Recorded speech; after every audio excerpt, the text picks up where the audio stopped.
जब से भारत पर 26% टैरिफ का ऐलान ट्रंप ने किया है, जो कि दुनिया के 140 देशों से ज्यादा है, जिसकी वजह से भारत के शेयर बाजार में कोहराम मचा हुआ है। बाजार खुलते ही सेंसेक्स धड़ाम हो जा रहे हैं, वहीं दूसरी ओर निफ्टी भी टूट रही है।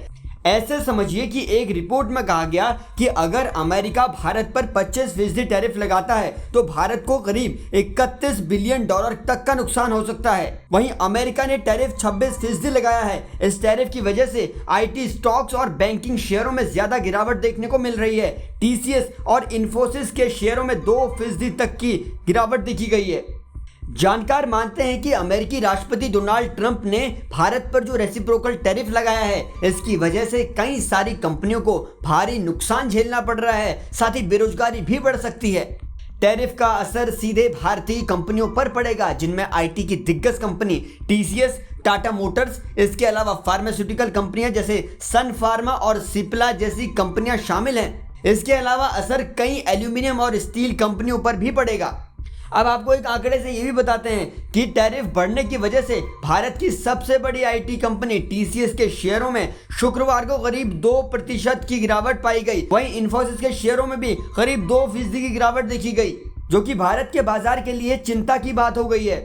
एक नजर अगर ऑटोमोबाइल कंपनियों पर डालें तो टाटा मोटर्स के शेयर शुक्रवार को करीब 4% गिर गए। उधर अमेरिका ने उत्तरी अमेरिका के बाहर से आने वाली कारों और हल्के ट्रकों और ऑटो पार्ट्स पर 25% शुल्क लगा दिया है। आपको बता दें कि टाटा मोटर्स की जेएलआर की 30% से अधिक आय अमेरिका से होती है।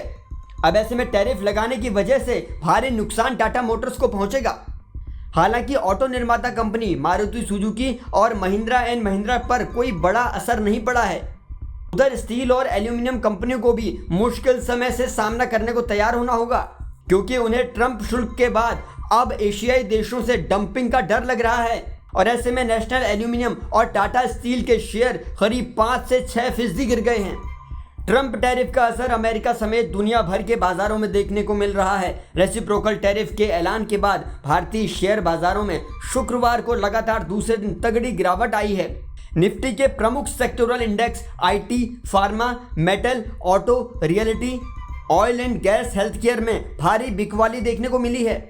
ट्रंप टैरिफ के ऐलान के बाद ब्रोकरेज फर्म आईसीआईसीआई सिक्योरिटीज ने भारतीय आईटी कंपनियों पर अपनी रिपोर्ट में कहा कि आईटी सर्विस प्रोवाइडर्स के लिए अनिश्चितता पैदा हो गई है, क्योंकि अमेरिका उनका सबसे बड़ा बाजार है। इससे आईटी कंपनियों के निकट भविष्य की ग्रोथ संभावनाओं पर नेगेटिव असर पड़ सकता है।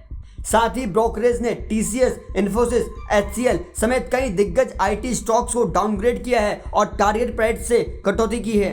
ब्रोकरेज रिपोर्ट के मुताबिक रिटर्न टर्म में ग्रोथ की संभावनाएं कमजोर दिख रही हैं। रिटेल और मैन्युफैक्चरिंग सेक्टर जैसे ऑटोमोबाइल, इलेक्ट्रॉनिक कंपोनेंट और केमिकल पर सीधा असर का खतरा सबसे ज्यादा है, जबकि अन्य सेक्टर्स पर इसका असर कम हो सकता है। फिलहाल ट्रंप के रेसिप्रोकल टैरिफ भारत पर लगाने के बाद से भारत की कई सारी कंपनियों में इसका असर हो सकता है। कई आईटी कंपनियों में बेरोजगारी भी आएगी। जाहिर सी बात है, अगर उनका रेवेन्यू कम होगा तो कॉस्ट कटिंग के नाम पर वो कुछ भी करेंगे और इसका असर भारत की आम जनता पर पड़ना तय है। यानी ट्रंप के टैरिफ का असर भारत के आम लोगों पर भी पड़ने वाला है। अब भारत सरकार इसको कैसे टैकल करती है, ये देखने वाली बात होगी। फिलहाल आप इस पूरी रिपोर्ट को कैसे देखते हैं, कमेंट बॉक्स में लिखकर बताइएगा। और देश और दुनिया की खबरों को बहुत आसान भाषा में जानने के लिए जुड़े रहिए जनसत्ता के साथ।